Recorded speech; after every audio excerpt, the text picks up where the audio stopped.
नमस्कार दोस्तों, स्वागत है आपका हिस्ट्री क्रिएटर में। चलिए पिछली वीडियो में हम लोगों ने देखा था कि जो 24 तीर्थंकर हैं उसके बारे में मोटा मोटी देख लिए थे। अब देखेंगे हम लोग जो भी ऐतिहासिक तीर्थंकर हैं। ऐतिहासिक तीर्थंकर का मतलब ये होता है कि जो इतिहास में जो भी इस जैन धर्म के जो भी साहित्य हैं, साहित्य में इनका जिक्र मिलता है, इसीलिए इसको ऐतिहासिक तीर्थंकर कहा जाता है। ठीक है। ऐतिहासिक तीर्थंकर में ये है कि जो आपका पार्श्वनाथ है 23वें तीर्थंकर, आपके 24वें तीर्थंकर जो महावीर हैं, तो उनके बारे में उनके जो ऐतिहासिक जीवन है उन इससे ज़्यादा क्वेश्चन आते हैं, तो इसको हम लोग देखेंगे। तो इनके जो पार्श्वनाथ का जीवन है तो इससे थोड़ा सा कम क्वेश्चन आते हैं, लेकिन जो महावीर स्वामी का है जीवन, उससे ज़्यादा क्वेश्चन आते हैं। तो चलिए पार्श्वनाथ के बारे में जानते हैं कि पार्श्वनाथ तीर्थंकर कैसे थे, लोगों की इनका जीवन काल क्या है। तो ये एक तरह से कहेंगे तो पेपर में आ सकता है कि अब प्रथम ऐतिहासिक तीर्थंकर कौन थे। तो कौन थे ये? तो पार्श्वनाथ थे। ठीक है, इस तरह पेपर में आ जाता है।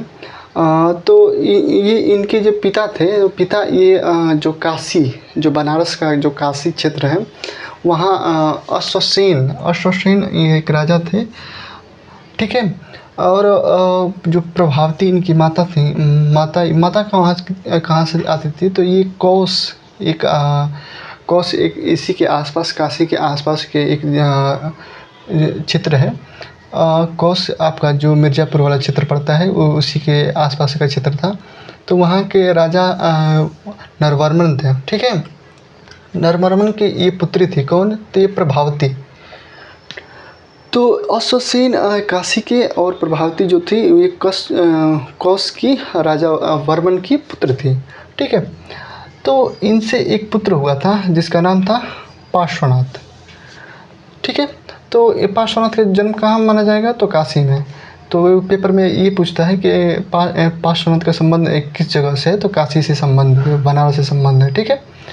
ये 30 वर्ष की अवस्था में एक तरह से कहेंगे कि जो 29 वर्ष की अवस्था में गौतम बुद्ध ने घर त्याग दिए थे, तो उसी तरह ये 30 वर्ष की अवस्था में एक गृह को त्याग देते हैं और समेत पर्वत पर जाते हैं। समेत पर्वत पर जाके ये 83 दिनों तक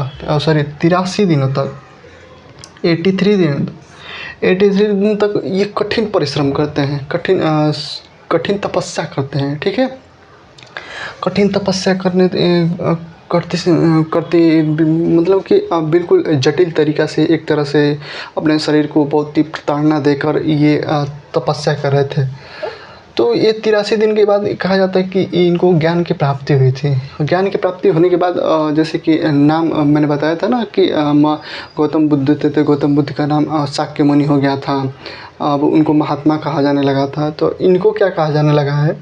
जो पार्श्वनाथ है तो उनको कहा जाता था पुरुषाधनियम। ठीक है। पुरुषार्धनियम यानी कि पुरुषों में एक तरह से उत्तम या अधिनियम बनाने वाले कहा गया। ठीक है। पुरुषार्धनियम किसको कहा गया? तो पार्श्वनाथ को कहा गया है।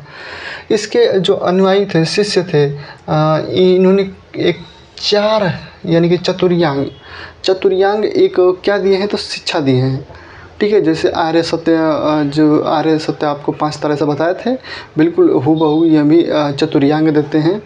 जैसे इसमें चतुर्यांग में जो सत्य बोलना है, कहते हैं कि कोई भी परिस्थिति आ जाए, कैसा भी हो जाए, तो आप झूठ ना बोलिए, हमेशा सत्य वचन को बोलिए, हमेशा सत्य को भी फॉलो कीजिए। अहिंसा पे ज़्यादा बोल देते हैं। कुछ भी हो जाए आपको जीवों की हत्या नहीं करना है। सांस लेते समय भी आपको जैसे कि कुछ कीड़े पड़ जाते हैं तो उसको भी नहीं तो ये देखेंगे ना, जैन धर्म वाले मुँह पे एक तरह से ढकते हैं कि कोई कीड़ा ना मर जाए। फिर चलते समय भी देखेंगे तो एक तरह से सोचेंगे कि जो कीड़ा है वो कीड़ा ना पड़ जाए। यानी कि अहिंसा पे सबसे ज़्यादा फोकस ये करते हैं। कौन? तो जैन धर्म वाले। अस्ते चोरी नहीं करना, अपरिग्रह मतलब कि आवश्यकता से अधिक धन नहीं इकट्ठा करना। ठीक है। तो ये 4 चतुर्यांग दिए थे और 5वां चतुर्यांग आपका महावीर स्वामी ने जोड़ दिया था। इसमें क्या? तो ब्रह्मचर्य को। और इसको महाव्रत में यानी कि शिक्षा में इसको पढ़ाएंगे कि कैसे इसे महाव्रत बनाया गया। फिर आगे इसको देखिए, इसमें ये क्या मान्यताएं दिए थे और क्या इसमें रिफॉर्म लाए थे ये जैन धर्म में। तो ये कहे थे कि वैदिक जो कर्मकांड है, मैंने बताया था कि वैदिक कर्मकांड उस समय बढ़ गए थे, तो ये वैदिक कर्मकांड के विरोधी थे। फिर मूर्तिवाद की, यानी कि मूर्ति पूजा को ये लोग निग्लेक्ट करते थे, मूर्ति पूजा को नहीं मानते थे। फिर जाति प्रथा को नहीं मानते थे कि तुम वैश्य हो, शूद्र हो, या क्षत्रिय हो, वैसे शूद्र हो, ये ऐसे जाति प्रथा को नहीं मानते थे। केवल आप संघ में आइए, संघ में जो नियम है उसको फॉलो कीजिए, यानी कि सबके लिए एक समान था। ठीक है, तो ये जाति प्रथा को नहीं मानते थे। इनके जो अनुयायी थे, जो भी शिष्य थे, ये काला कपड़ा पहनते थे। ठीक है, तो ये पेपर में आ सकता है कि काला कपड़ा किस मत के अनुयायी को पहनते थे। तो आपके पार्श्वनाथ के जो भी पार्श्वनाथ से संबंधित थे अनुयायी, वो काला कपड़ा पहनते थे। निर्ग्रंथ कहा गया है इनको, किनको? पार्श्वनाथ को। निर्ग्रंथ का क्या मतलब होता है? तो निर्ग्रंथ ऊपर बताए थे क्या, जैन धर्म को निर्ग्रंथ भी कहा गया है। तो निर्ग्रंथ का मतलब कि बंधन मुक्त, बिल्कुल जीव का आत्मा से बिल्कुल अलग। ठीक है, कैवल्य की प्राप्ति। तो ये निर्ग्रंथ का मतलब यही है कि बंधन रहित, बिल्कुल बंधन से रहित। मैं उनकी मान्यताओं में बताऊंगा कैसे ये जीव को और आत्मा को अलग करेंगे। फिर 4 गणों की विभाजन है, यानी कि ये गणों में विभाजन करेंगे। महावीर स्वामी 11 गणों में विभाजित करेंगे। फिर पुष्पतुला, ये पेपर में आ सकता है कि पुष्पतुला कौन थी? तो पुष्पतुला इनकी प्रथम शिष्या थी। ठीक है, तो ये प्रथम महिला शिष्या थी इनकी पुष्पतुला। किनकी? तो पार्श्वनाथ की। तो पार्श्वनाथ का एक बार और देख लेते हैं ब्रीफ में कि इनका जो ऐतिहासिक पाला तीर्थंकर हो जाएंगे। इनके पिता का नाम अश्वसेन था, माता का नाम प्रभावती था। ये कौश राजा की वर्मन की पुत्री थी, और ये अश्वसेन ये काशी के राजा थे। इनसे पार्श्वनाथ का जन्म होता है। 30 वर्ष की अवस्था में ये गृह त्याग कर देते हैं और श्वेत पर्वत पर जाके और ये अपना तप करने लगते हैं। 83 दिनों के कठिन तपस्या के बाद इनको ज्ञान की प्राप्ति होती है। ज्ञान की प्राप्ति के बाद इनको पुरुषार्थ नियम कहा गया। इनके जो अनुयायी हैं, अनुयायी को ये शिक्षा दिए थे। तो शिक्षा में इनके 4 प्रकार की चतुर्यांग एक शिक्षा प्रणाली मिलती है। तो ये चतुर्यांग शिक्षा प्रणाली में जो सत्य है, अहिंसा है, अस्तेय है, अपरिग्रह है, इस पे ये शुरू में दिए थे। ठीक है, इसमें आपका जो 5वां है उसमें ब्रह्मचर्य आपका ये महावीर स्वामी जोड़ देंगे। मान्यता में देख लें तो मान्यता ये कि क्या मानना है, क्या क्या रिफॉर्म ला रहे हैं। तो वैदिक कर्मकांड के विरोधी हैं, मूर्ति पूजा के विरोधी हैं, आपकी जाति प्रथा के विरुद्ध हैं। इनके जो अनुयायी हैं काला कपड़ा पहनते थे, इन्हें निर्ग्रंथ या बाधा रहित कहा गया है। 4 गणों में विभक्त हैं। तो पुष्पतुला इनकी प्रथम शिष्या थी। ठीक है, इतना आपका पार्श्वनाथ के बारे में समझ में आ गया होगा। चलिए अब आते हैं हम लोग दूसरे पॉइंट पे, महावीर स्वामी के। महावीर स्वामी में आपका जो देखेंगे ये बिल्कुल हूबहू इन्हीं की तरह, इसमें मैं थोड़ा डिटेल से देखेंगे क्योंकि जो महावीर स्वामी का है 24वें तीर्थंकर, यही वास्तविक स्थापना जैन धर्म के माने जाते हैं। जैन धर्म के जो वास्तविक संस्थापक यदि माना जाए तो इन्हीं को माना जाता है। ठीक है, तो ये इनके जो पिता थे सिद्धार्थ, इनका नाम था सिद्धार्थ। ठीक है, इनका पिता का नाम था सिद्धार्थ, और जो गौतम बुद्ध थे, गौतम बुद्ध के बचपन का नाम था सिद्धार्थ। तो कंफ्यूज न कीजिएगा। ये बज्जी संघ के घातक कुल के, ठीक है, घातक कुल के ये क्षत्रिय थे। घातक एक कुल था, उसी कुल के ये क्षत्रिय थे। कौन? तो सिद्धार्थ। जो त्रिशला थी, त्रिशला कौन थी? तो त्रिशला आपका लिच्छवी नरेश चेटक की बहन थी। लिच्छवी नरेश जो लिच्छवी था, लिच्छवी गणराज्य, उसी की चेटक की बहन थी। ठीक है, त्रिशला। इनसे एक पुत्र का जन्म होता है जिनका नाम था वर्धमान। वर्धमान का ये अभी, क्योंकि जो महावीर स्वामी हैं, महावीर स्वामी इनको ज्ञान प्राप्ति के बाद मिलता है ये उपाधि। इनका बचपन का नाम था क्या? वर्धमान। वर्धमान का जो जन्म माना जाता है, तो पेपर में देखिए ये 540 एक्यूरेट माना गया है, ये सही माना गया है। कई कई पेपर में आपको बुक में आपको 599 देखने को मिलेगा, तो उस पर ध्यान मत दीजिएगा।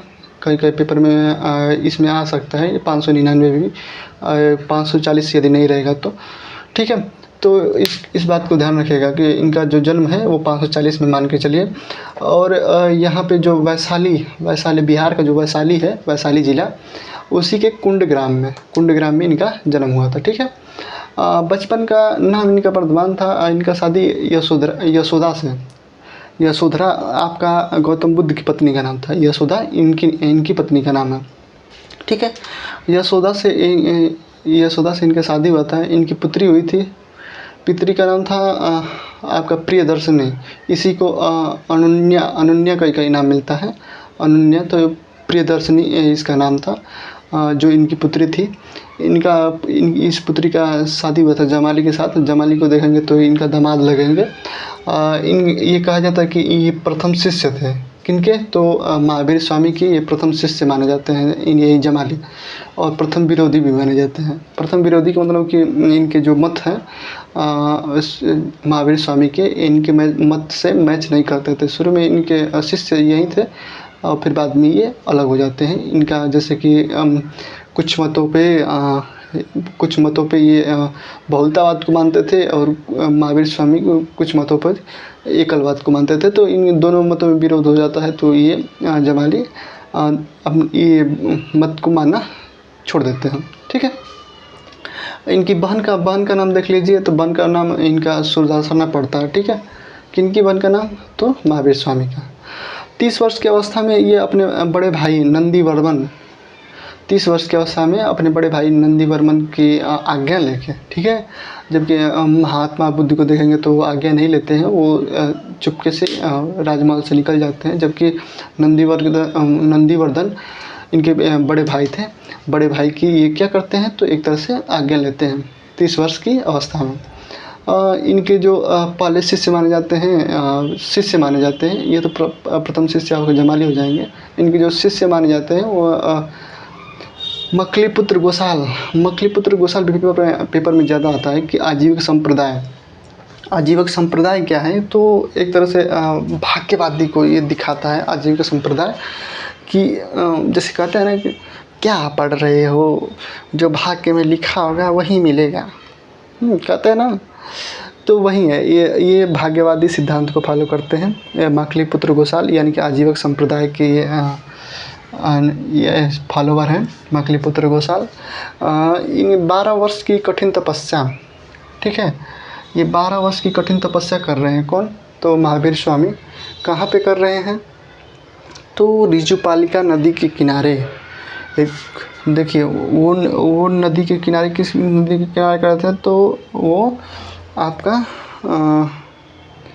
किस नदी के किनारे थे, निरंजना नदी के किनारे। ये कर रहे हैं रिजुपालिका नदी के किनारे जाम्भिक गांव में, ठीक है। वो बोध गया में किए थे, ये जाम्भिक गांव में कर रहे हैं। साल वृक्ष के नीचे, उनका वृक्ष आपका पीपल का था, बोधि वृक्ष कहलाया था, ठीक है। वैशाख पूर्णिमा के दिन इनका भी एक तरह से देखेंगे तो वैशाख पूर्णिमा के दिन ही इनको ज्ञान की प्राप्ति होती है। जो महात्मा बुद्ध हैं उनको भी वैशाख के पूर्णिमा के दिन ही ज्ञान की प्राप्ति होती है। ये जो 12 वर्ष की कठिन तपस्या कर रहे हैं, इसकी जानकारी कहाँ से मिलती है, तो ये आपका कल्पसूत्र और अचरांग सूत्र मिलता है, ठीक है। तो इसके बाद हम लोग देखेंगे कि आगे देखेंगे तो आपका जो प्रथम उपदेश है, जैसे कि प्रथम उपदेश आप गौतम बुद्ध का देखेंगे तो वो आप सारनाथ में देते हैं। उसी तरह इसमें पूछेगा कि जो महावीर स्वामी थे वो प्रथम उपदेश कहाँ दिए, तो विप्लाचल एक पर्वत है बराबर पहाड़ी, ये बिहार में पड़ता है। तो वहीं पे ये इनका जो शिष्य था पहला जमाली, इनका खुद का दामाद था, तो उसी जमाली को ये प्रथम उपदेश देते हैं। कहाँ पे, विप्लाचल पर्वत के यहाँ, ठीक है। उसके बाद ये देखते हैं कि अंगनरेश दधिवाहन की पुत्री, ये भी पेपर में आता है कि अंगनरेश दधिवाहन की पुत्री कौन थी, तो चंदना थी। तो ये चंदना को भी उपदेश देते हैं। फिर इसी तरह आपका अंग, नालंदा, श्रावस्ती, राजगिरी, कौशाम्बी में देखेंगे तो ये पेपर में ये क्वेश्चन से आता है कि जो आपका बौद्ध धर्म है और जैन धर्म है, इस इन दोनों का साक्ष्य कहाँ से प्राप्त होते हैं, दोनों का संबंध, एक स्थान बताइए जहाँ से दोनों का संबंध हो, तो ये कौशाम्बी से हो जाएगा, ठीक है। हाँ, वैशाली से भी देखेंगे तो वैशाली में भी इन्होंने अपने गढ़ की स्थापना किए थे। तो एक तरह से देखेंगे तो ये 10 से 11 गुणों में ये क्या करते हैं तो बांट देते हैं। ठीक है। इनकी मृत्यु इनकी जो मृत्यु हुई थी ये 72 वर्ष की आयु माना जाता है कि 72 वर्ष की आयु में 468 जो आपको बताया था ना कि 540 मानिए या 599 मानिए, तो लेकिन लोग 540 मानते हैं। तो 540 यानी कि 540 और ये जैसे जोड़ेंगे तो एक तरह से देखेंगे तो 72 वर्ष की आयु आ जाएगा। तो 72 वर्ष की आयु में ये 468 की BC में ये पावापुरी के राजा ये आपका हस्तिपाल थे। हस्तिपाल के यहाँ गए थे तो उनकी वहीं पे इनकी क्या होती है तो मृत्यु हो जाती है। ठीक है। तो इनकी मृत्यु पावापुरी में हुआ था। जो महावीर स्वामी थे उनका मृत्यु पावापुरी के बाद कुशीनगर में हुआ था उनका। तो एक तरह से देखेंगे तो आस ही पास में दोनों क्षेत्र पड़ता है, तो पावापुरी और कुशीनगर में हुआ था। यहाँ पे ये था ना कि इनकी मृत्यु के बाद ये गढ़ों में बांटे थे कि जैसे 10 गढ़ों की स्थापना किए थे। तो ये इनका जो स्थान है ना महावीर स्वामी का, ये फिर बाद में कौन लेता है तो सुवर्मन लेता है। और 10 गढ़ों में था तो 10 जगह जैसे कि वहाँ के एक तरह से अधिकारी के रूप में देखेंगे तो जैन धर्म के अधिकारी के रूप में ये सुवर्मन एक अध्यक्ष रहेंगे और उन्हीं के सानिध्य में जैन धर्म आगे बढ़ता रहेगा। तो ऐसे भी पेपर में आ जाता है कि महावीर स्वामी के बाद जो सुवर्मन है, महावीर के स्वामी के बाद जो जैन धर्म को आगे बढ़ाया था वो कौन बढ़ाए थे तो सुवर्मन बढ़ाए थे। तो इस तरह क्वेश्चन आता है। ठीक है। तो 10 गढ़ों में ये विभाजित किए थे और जो 4 गढ़ों में था तो आपका वो पार्श्वनाथ का था। तो इस तरह आपका देखेंगे तो ये महावीर स्वामी का पूरा एक तरह से जो जीवन था उससे रिलेटेड क्वेश्चन आता है, तो वो देख लिए। अब देखते हैं कि कुछ वर्ड जैसे कि मिलते हैं, जैसे वर्ड से पूछ सकता है कि इस वर्ड से क्या मतलब था उसमें। तो जिनका जो अर्थ बताया था विजेता, इसे संस्कृत में अर्थ इसका विजेता ही निकलता है, यानी कि अपनी इंद्रियों को जीत लेना। और अर्थ का मतलब क्या होता है तो अर्थ का मतलब होता है आपका योग्य पुरुष। ठीक है। अर्थ का मतलब और भी आगे शिक्षा में आएगा तो बताएंगे अर्थ से क्या होता था। तो यहाँ पे जो केवल एक वर्ड में देखेंगे तो अर्थ का मतलब कि योग्य पुरुष, यानी कि जो योग्यता को प्राप्त कर लिया है, कैवल्य को प्राप्त कर लिया है, यानी कि योग्य पुरुष। ठीक है। कैवल्य क्या होता था तो कैवल्य ज़्यादा पेपर में आता है, इसको ध्यान रखिएगा। तो कैवल्य क्या होता है तो ये पूर्ण ज्ञान होता है, जिसको एकदम पूरा का पूरा नॉलेज हो गया है।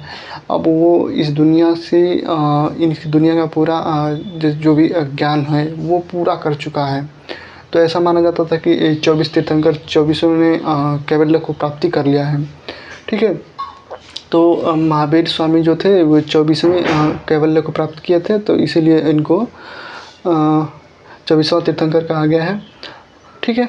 महावीर स्वामी का जो महावीर लगा है ना, महावीर का मतलब क्या होता है तो एक तरह से महावीर हनुमान जी को भी कहा जाता है। तो ये जो महावीर है ना, महावीर का यदि जैन धर्म में देखेंगे तो इसका जो अर्थ निकलेगा ये अटल परिश्रम निकलेगा। फिर निर्ग्रंथ बताया था, निर्ग्रंथ बाधा रहित होता है। फिर जो बौद्ध ग्रंथ में एक तरह से महावीर को क्या कहा गया है तो जो बौद्ध ग्रंथ है ना उसमें कहा गया है निर्ग्रंथ नाथ पुत्र। ठीक है। निर्ग्रंथ नाथ पुत्र कहा गया है। तो ये भी पॉइंट आ सकता है कि निर्ग्रंथ नाथ पुत्र कहाँ कहा गया है तो बौद्ध ग्रंथों में कहा गया है। किनको, ये जबकि जैन धर्म पढ़ रहे हैं, लेकिन बौद्ध ग्रंथ में क्या कहा गया है महावीर स्वामी को तो ये कहा गया निर्ग्रंथ नाथ पुत्र। ठीक है। तो मिलते हैं अगली वीडियो में। हम लोग जैन धर्म की जो भी शिक्षाएँ हैं दीक्षाएँ हैं कैसे हो रही हैं उसके बारे में लेकर मिलते हैं नेक्स्ट वीडियो में। धन्यवाद।